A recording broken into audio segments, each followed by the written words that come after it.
परमेश्वर के नाम को महिमा मिले। सबको जय मसीह की। दिए गए समय के लिए मैं प्रभु को धन्यवाद देता हूँ। प्रभु महान है, अनुग्रहकारी है।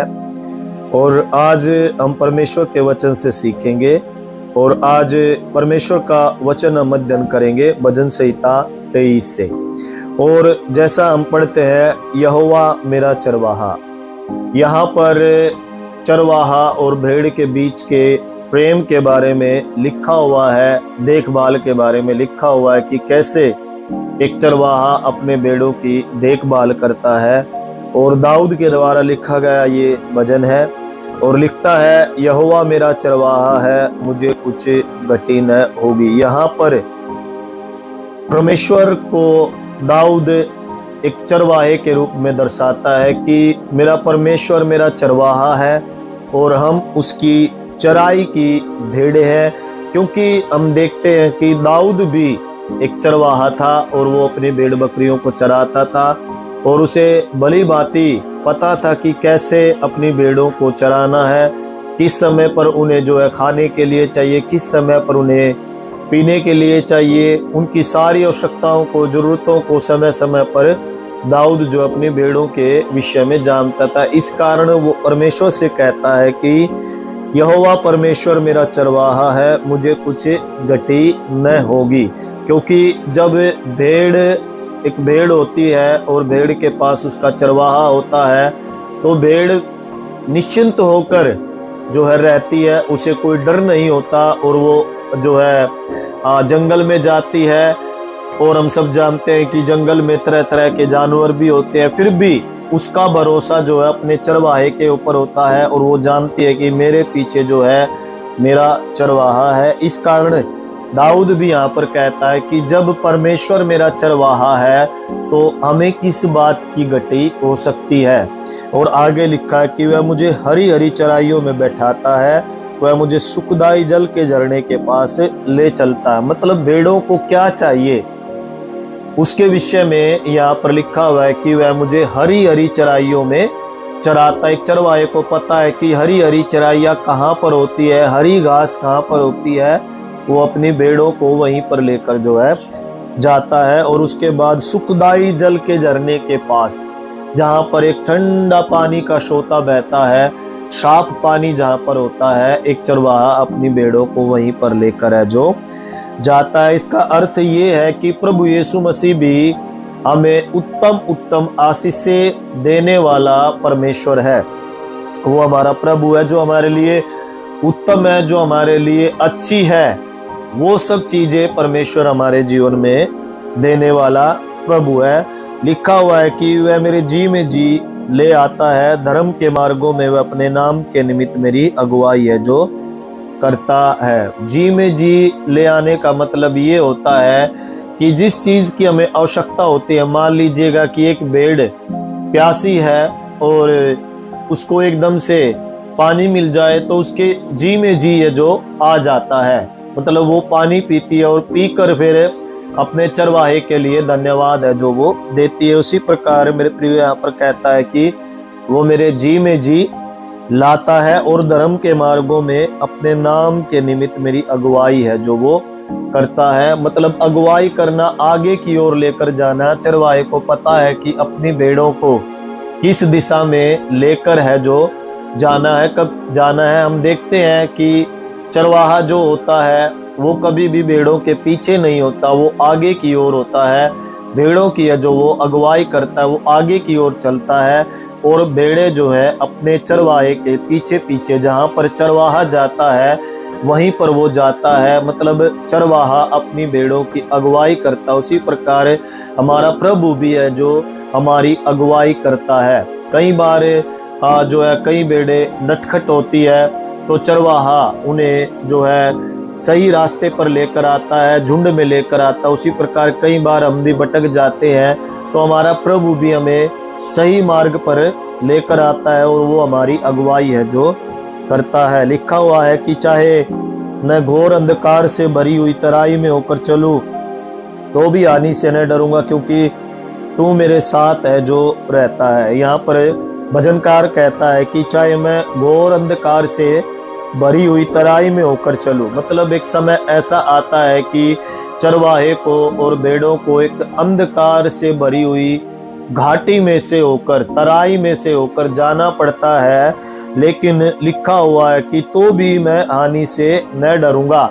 भेड़ें भी नहीं डरती, क्योंकि उनको पता है कि हमारे आगे आगे हमारा चरवाहा है, और हमारा चरवाहा, हमारा मालिक, भेड़ों का मालिक जो है उस अंधकार से भरी हुई तराई में से उनको निकालेगा। उसी प्रकार मेरे प्रियो, हमारे जीवन में चाहे कष्ट आए, चाहे मुसीबत आए, कितनी भी दिक्कतें क्यों ना आए, हमें घबराने की जरूरत नहीं है, हमें हानि से डरने की जरूरत नहीं है, क्योंकि हमारा परमेश्वर यहोवा, हमारा प्रभु हमारे साथ साथ है, जो चलता है।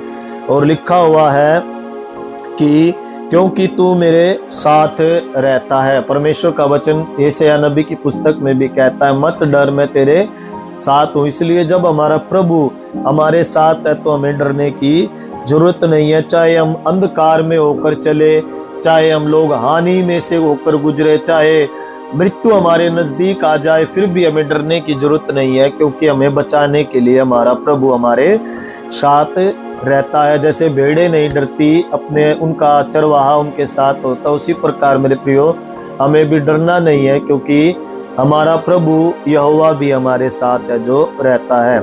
लिखा, तेरे सोंटे और तेरी लाठी से मुझे शांति मिलती है। यहाँ पर लिखा हुआ है कि सोंटे और लाठी से शांति मिलती है।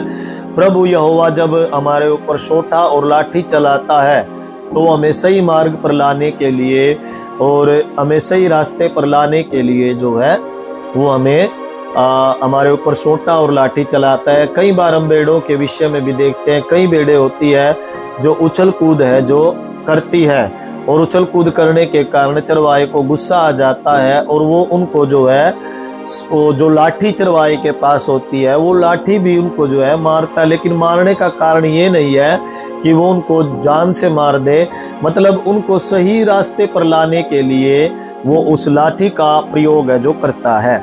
कई बार हमारा प्रभु भी लिखा हुआ, जैसे यहाँ पर, तेरे सोंटे और तेरी लाठी से मुझे शांति मिलती है। कई बार हमारा प्रभु यहोवा भी हमारे लिए सोंटे और लाठी का प्रयोग जो है करता है, क्योंकि हम भी कई बार भटक जाते हैं और हमें सही मार्ग पर लाने के लिए कुछ समस्याएं वो हमारे जीवन में डाल देता है, ताकि हम उसकी ताड़ना को समझ सके और सही मार्ग पर हम चल सके। इसके विषय में उपरांत मैं कहानी आप लोगों को सुनाना चाहता हूँ। एक चरवाहे के पास बहुत सारी भेड़ें थी, और वो बहुत सारी भेड़ों का झुंड लेकर जो है चलता था, लेकिन उस झुंड में एक नटखट भेड़ थी, और वो हमेशा जो है झुंड से अलग होकर दूसरे के खेत में जो है चली जाती थी, दूसरे के खेत में वो घुस जाती थी, दूसरे झुंड में जो है वो चली जाती थी। तो कई बार चरवाहे ने ये देखा कि ये जो है मान नहीं रही है, तो एक दिन चरवाहे को गुस्सा आया, और चरवाहे ने अपनी लाठी जो है उसकी टांग पर मार दी। अब टांग पर वो लाठी जब पड़ी, तो वो भेड़ जो है, उस भेड़ की टांग टूट गई, और वो लंगड़ा कर जो है चलने लगी। लेकिन चरवाहा जो है दयालु था, उसने मार तो दिया, लेकिन मारने के बाद वो जो है पछताया, और घर पर जाकर जो है उसने उसकी मरहम पट्टी की, और उसकी टांग पर जो है पट्टी को बांध दिया। कुछ समय के बाद वो ठीक हो गई, उसका पैर जो है ठीक हो गया। लेकिन अब वो जो है सब भेड़ों से शांत और सब भेड़ों से अलग जो है बिल्कुल हो गई, मतलब बिल्कुल शरीफ भेड़ जो है वो हो गई। तो एक दिन चरवाहे का मित्र उसके पास आया, तो सारी भेड़ों को देखकर वो जो है कहने लगा कि जो है तुम्हारी सब भेड़ों से अलग ये भेड़ है, क्योंकि ये जो है बिल्कुल शरीफ दिखती है और बिल्कुल अलग है जो सबसे दिखाई पड़ती है। तो चरवाहे ने कहा, ये शरीफ ऐसे नहीं बनी है, इसके ऊपर ताड़ना पड़ी है, और मैंने गुस्से में एक दिन इसकी टांग को जो है तोड़ दिया था, और ये काफी समय तक जो है लंगड़ा कर चली। अब ये जब भी उछल कूद करने की कोशिश करती है, तो इसको वो दर्द याद आता है, वो टूटी हुई टांग इसको जो है याद आती है, और टूटा हुआ पैर इसको याद आता है। तो इस कारण जो है वो उसको याद कर कर जो है वो सही मार्ग पर अब चलती है, झुंड के साथ है वो जो रहती है।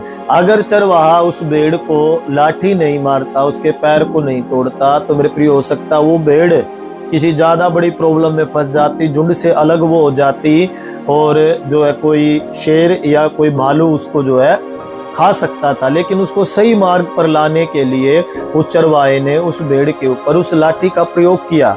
उसी प्रकार हमारा प्रभु यीशु मसीह भी यहाँ पर सोंटे और लाठी के विषय में कहता है। तो दाऊद यहाँ पर कहता है कि तेरे सोंटे और तेरी लाठी से मुझे शांति मिलती है। इसलिए जब प्रभु की छड़ी हमारे ऊपर चलती है तो हमें जो है सोचना चाहिए, हमें याद रखना चाहिए कि हमें सही मार्ग पर चलाने के लिए है प्रभु ने इस लाठी को चलाया है। और 5 आयत में लिखा हुआ है, तू मेरे सताने वालों के सामने मेरे लिए मेज बिछाता है, तूने मेरे सिर पर तेल मला है, मेरा कटोरा उमड़ रहा है। मतलब दाऊद यहाँ पर कहता है कि तूने मेरा अभिषेक है जो किया हुआ है, अपने अभिषेक को याद कर कर वो प्रभु को धन्यवाद करता है और कहता है तू मेरे सताने वालों के सामने मेरे लिए मेज है जो बिछाता है। जो उसके शत्रु हैं उनके सामने परमेश्वर जो है दाऊद को खड़ा करता है, और इसलिए दाऊद इन बातों को याद कर कर धन्यवाद देता है। और 6 आयत में बताता है, निश्चय भलाई और करुणा जीवन भर मेरे साथ बनी रहेगी और मैं यहोवा के धाम में सर्वदा वास करूंगा। मेरे प्रियो, हमें हमेशा तक जो है प्रभु यहोवा के धाम में वास करना है, और जब हम वास करेंगे तो हमारे साथ भलाई हमेशा हमेशा तक बनी रहेगी। सो परमेश्वर इस वचन के द्वारा आप सबको आशीष दे। मैं आप लोगों के लिए इस समय प्रार्थना करना चाहूंगा। प्रेमी परमेश्वर, धन्यवाद। आज हमने तेरे प्रेम के बारे में, एक चरवाहे का और भेड़ का क्या प्रेम होता है प्रभु, उसके बारे में प्रभु जी हमने सीखा है। परमेश्वर, हम प्रार्थना करते हैं पिता परमेश्वर, हालेलुया। कई बार प्रभु हम भी भटक जाते हैं परमेश्वर, हम भी प्रभु जी उन झुंड में से अलग हो जाते हैं पिता, और हम अपने आप को प्रभु हालेलुया समझते कि हम ही सब कुछ है, लेकिन प्रभु तू हमारी अगुवाई करता है प्रभु, और हमें प्रभु सही मार्ग पर तू लेकर आता है परमेश्वर। और प्रभु हालेलुया हालेलुया प्रभु जी, चाहे हम अंधकार की भरी हुई तराई में होकर चले खुदावंद, हम डरेंगे नहीं, क्योंकि प्रभु तेरा वचन कहता तू हमारे साथ रहता। प्रभु धन्यवाद देते हैं परमेश्वर, सारी महिमा तुझे देते हुए प्रभु यीशु मसीह के नाम में हम इस प्रार्थना को मानते सुन और ग्रहण कर पिता, आमीन आमीन। सो परमेश्वर का धन्यवाद हो। यदि आप लोग भी प्रार्थना कराना चाहते हैं तो स्क्रीन के ऊपर एक नंबर दिया गया है, आप उस पर जरूर कांटेक्ट करें, हम आपके लिए प्रार्थना करेंगे। जय मसीह।